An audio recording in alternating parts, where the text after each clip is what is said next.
श्रोतागण, दर्शकगण, मातृशक्ति को नमन। चैनल 24+ न्यूज के खास, मनमोहक, इंसानियत सिखाने वाला, अच्छे संस्कार देने वाला, अच्छे गुण देने वाला और जीवन में शांति लेने वाला, आनंद प्राप्त करने वाला, प्रसन्नता देने वाला, प्रसन्नता के सूत्र सिखाने वाला पुनरुत्थान कार्यक्रम में आप सभी का हार्दिक स्वागत है, अभिनंदन है, सत्कार है। पुनरुत्थान कार्यक्रम में हम प्रतिदिन नए नए विषयों के साथ प्रवेश होते हैं। हर विषय हमारे जीवन निर्माण का विषय होता है, जीवन को कुछ न कुछ नई दिशा देता है। इसी क्रम के अंदर आज का विषय हमारे जीवन से जुड़ा हुआ है। सार्थक जीवन जीना एक तप आज का विषय है। भाई और बहनों, दर्शकगण, श्रोतागण, यहाँ पर 3 शब्द आ गए। एक तो सार्थक, दूसरा जीवन और तीसरा तप। तीनों ही शब्द बहुत उच्च कोटि के हैं। तो हम पहले जीवन की बात करते हैं। जीवन का अर्थ होता है जन्म से लेके मृत्यु तक हम जो कार्यकलाप करते हैं, परिवार में, समाज में, हमारा जो औद्योगिक क्षेत्र है, यानी हमारा जो वर्किंग पीरियड है, कर्म भूमि है, उस पे कार्य करना और परोपकार का, संस्थाओं के अंदर परोपकार का कार्य करना, ये जो हम दिन भर प्रतिदिन करते हैं, ये जितने समय तक हम करते हैं वह जीवन कहलाता है। अब सार्थक का अर्थ होता है कि ऐसा जीवन जो स्वयं के लिए उपयोगी हो और दूसरों के लिए उपयोगी है, स्वयं आनंदित हो, दूसरों को आनंदित करे, स्वयं सुखी हो और दूसरों को सुखी करे, वह सार्थक जीवन होता है। और सही मायने में कहा जाए तो हमारी भारतीय संस्कृति कहती है कि सार्थक जीवन कौन सा है कि प्राप्त मन वचन काया से इस संसार के किसी भी जीव को किंचित मात्र भी दुख न हो, दुख न हो, ये सार्थक जीवन है। जो दूसरों के आंसू पहुंचता है, ईश्वर उसकी आंखों में कभी आंसू नहीं आने देते। God help those who help themselves. ईश्वर उसकी मदद करता है जो व्यक्ति पुरुषार्थ करता है। चरे वेती हम चलते रहे, कारवां बनता रहा। यानी पुरुषार्थवान व्यक्ति, परोपकारी व्यक्ति होता है, वह जीवन सार्थक जीवन कहलाता है। हम मनुष्य हैं, गृहस्थी हैं, हमारे परिवार है, हमारे माता पिता है, हमारा घर है। उस घर के लिए हमें साधन जुटाना, रोटी, कपड़ा, मकान, शिक्षा, चिकित्सा, सारे साधन जुटाना, ये हमारी आवश्यकता है, ये हमारी ड्यूटी है। उसके लिए हमें अर्थार्जन करना कोई बुरी बात नहीं है, बल्कि ये अच्छी बात है और करना ही चाहिए। ये प्राथमिक ड्यूटी है और इस प्राथमिक ड्यूटी को नीड कहा जाता है। नीड हरेक को पूरी करनी चाहिए। हमारे संविधान में भी कहा गया है, जो भी सरकार बनेगी वह जनता के द्वारा, जनता से और जनता के लिए है। और वह सरकार जनता को बेसिक फैसिलिटी, शुद्ध हवा, शुद्ध पानी, शुद्ध वायुमंडल और शुद्ध जीवन और स्वतंत्रता, बोलने की स्वतंत्रता, विचार की अभिव्यक्ति और हमारी जो है धार्मिक स्वतंत्रता को मेंटेन करेंगे। तो ये हमारा हक है और नीड हमारा हक है। लेकिन नीड के बाहर जो है वो ग्रीड है, वो हमारा हक नहीं है। वह असार्थक जीवन है, वह जीवन निरर्थक है। और हम दायरे में रह करके करते हैं, वो हमारी नीड को पूरा करते हैं। ये सार्थक जीवन में करना भी चाहिए। क्यों कि जो है वो कहा गया है कि साईं इतना दीजिए जामे कुटुंब समाए, मैं भी भूखा न रहूं और साधु न भूखा जाए। हे ईश्वर, मुझे इतना देना कि मैं और मेरा परिवार भूखा नहीं रहूं और कोई साधु, कोई अतिथि देवो भव आ जाए तो वह भी भूखा नहीं जाए। उसके लिए मेरे पास व्यवस्था होनी चाहिए। This is need, this is duty और दिस इज परोपकार, ये सेवा है। तो ये सार्थक जीवन है। निरर्थक जीवन क्या है वह भी बता देता हूं मैं कि हमारा 5 सदस्यों का एक आइडियल जो परिवार आजकल न्यूक्लियर फैमिली, मान लीजिए कि 3 बच्चे, 3 होते ही नहीं, आज तो 2 ही होते हैं, 3 मान लेता हूं, 3 बच्चे और जो माता पिता और 2 पेरेंट्स, 7 मान लीजिए 7 लोगों का परिवार है। 7 लोगों के परिवार के लिए एक अच्छा बंगला चाहिए, एक अच्छी गाड़ी चाहिए, और हर जो सदस्य है उसके लिए फ़ोन चाहिए, ठीक है ना, और सारी सुविधा चाहिए घर के अंदर, अच्छी बात है। लेकिन प्रश्न ये है कि मैंने 10 बंगले खड़े कर दिए लोगों को बताने के लिए कि मैं इतना करोड़पति हूं, और इतना बैंक बैलेंस बता दिया, इतने फार्म हाउस खरीद लिए, और इतनी ज्वेलरी खरीदी, और भर भर के लॉकर भर दिए, और ये निरर्थक जीवन है। ये जीवन, इसका मतलब ये कहां से आया? ये आया किसी का शोषण करने से आया। आवश्यकता से अधिकार, आवश्यकता से अधिक हम अर्जन करते हैं, उसमें कहीं न कहीं शोषण अवश्य होता है। महात्मा गांधी ने कहा है कि ये हमारा जो साधन और सिद्धि, साधन की शुद्धि सिद्धि की शुद्धि है, सिद्धि की शुद्धि साधन की शुद्धि है।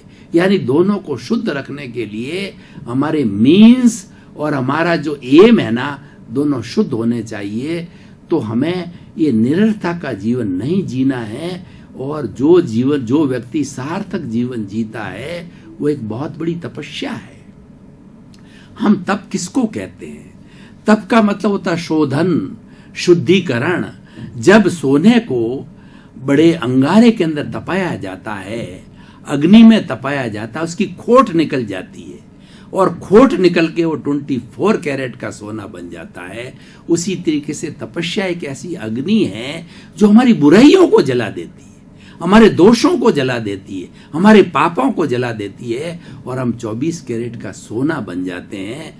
इसका अर्थ ये हुआ कि हम अगर मान लीजिए कि परोपकार का जीवन जीते हैं, सेवा का जीवन जीते हैं, और हम ग्रीड के फार्मूले में नहीं जाते हैं। ग्रीड का अर्थ होता है कि आवश्यकता से अधिक संग्रह करना, लोभ की वृत्ति करना। लोभ की वृत्ति के लिए कहा जाता है कि मनुष्य इतना लोभी है कि सारी सृष्टि की संपत्ति, धन दौलत एक व्यक्ति को दे दी जाए तो व्यक्ति दाबता नहीं है, वह संतुष्ट नहीं होता है, जबकि उस सृष्टि की जिसके अंदर 84 लाख जीवा योनियां उत्पत्ति स्थल है, व्यक्ति, वो आत्माएं या वो शरीर तो कितने ही होंगे, वो अगणित होते हैं, वो अनगिनत होते हैं, सबका भरण पोषण करने वाली होती है। लेकिन किसी की जो है वो आकांक्षा को जो है तृप्त एक व्यक्ति की भी नहीं हो सकती है। इसको ग्रीड कहा जाता है, इसको संग्रह कहा जाता है, इसको लोभ कहा जाता है।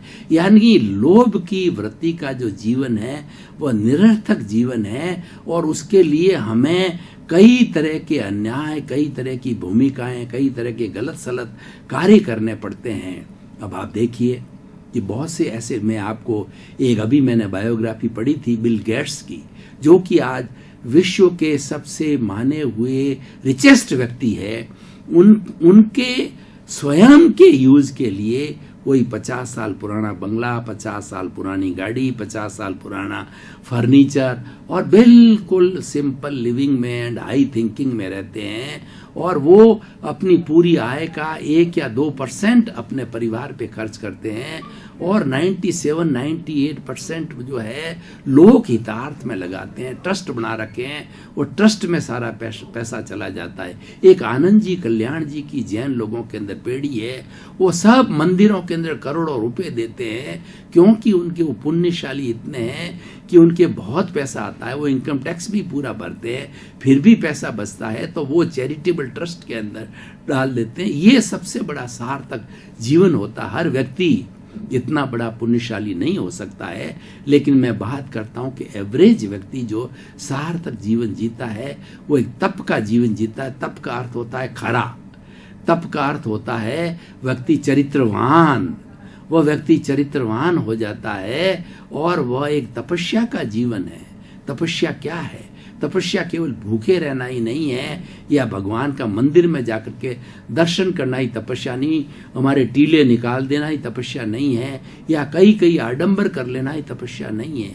तपस्या यही है कि समाज के अंदर हमारे जो अभावग्रस्त लोग होते हैं, वो नर सेवा नारायण सेवा कहलाती है।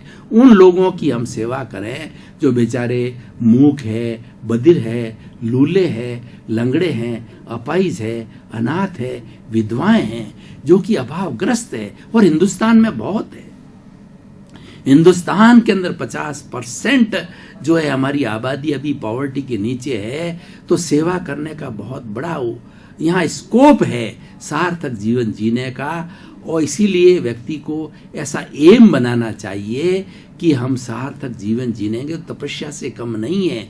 ईश्वर इसको सबसे हाईएस्ट तपस्या मानेगा।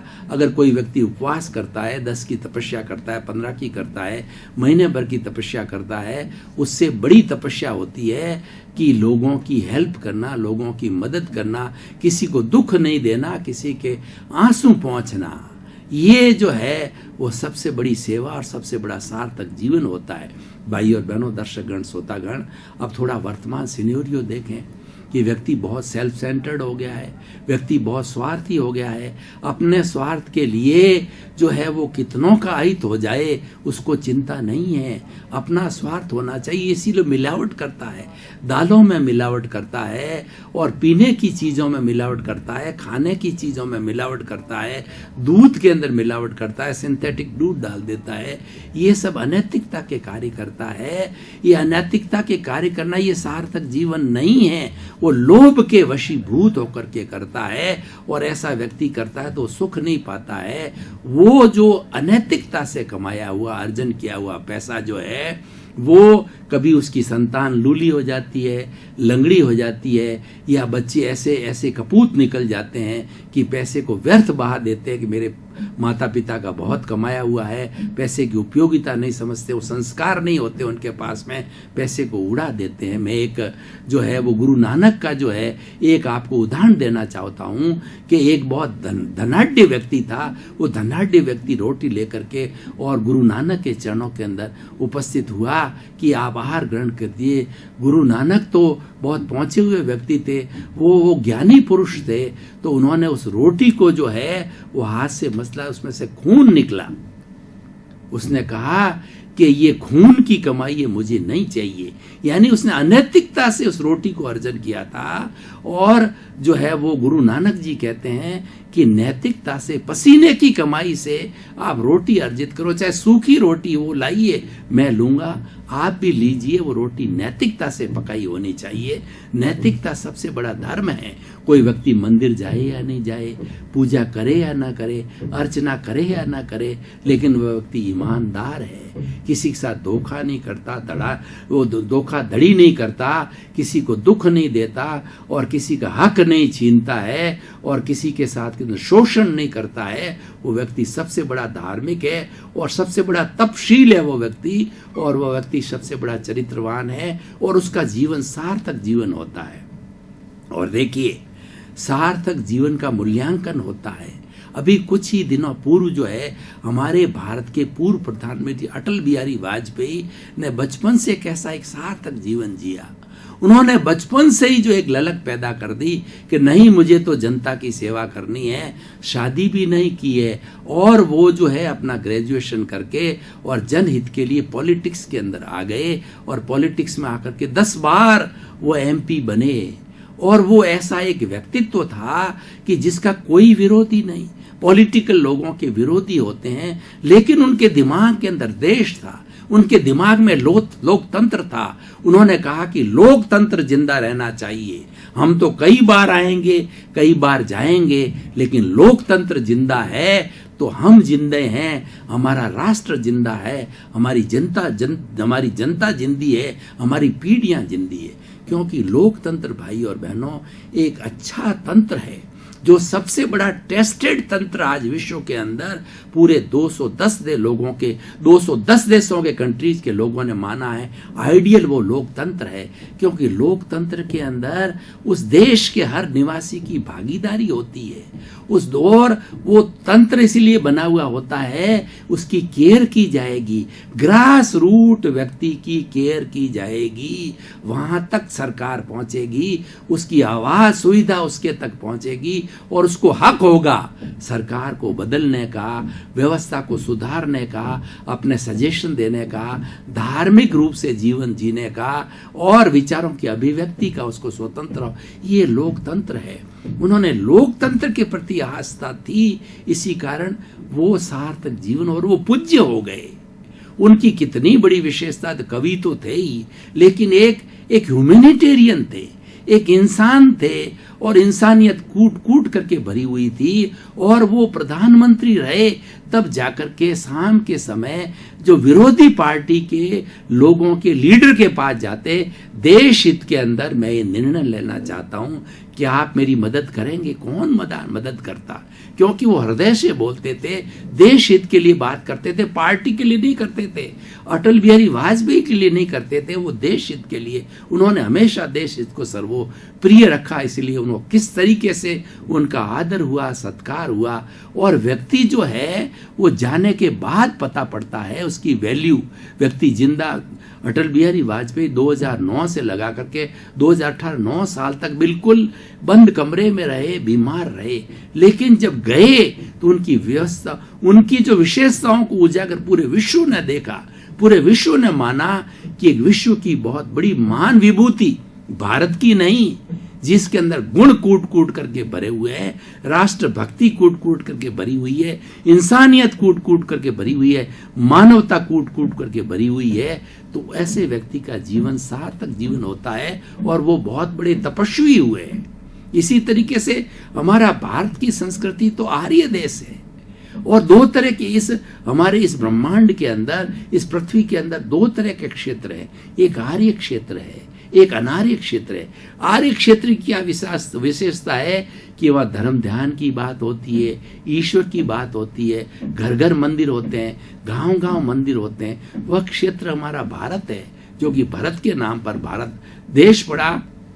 और हम अत्यंत सौभाग्यशाली है कि उस आर्य क्षेत्र के अंदर जो जन्म लिया और माँ की ऊँटी के साथ के अंदर हमें अध्यात्म मिला, हमें इंसानियत मिली, हमें मैत्री मिली, हमें प्रेम मिला, हमें करुणा मिली।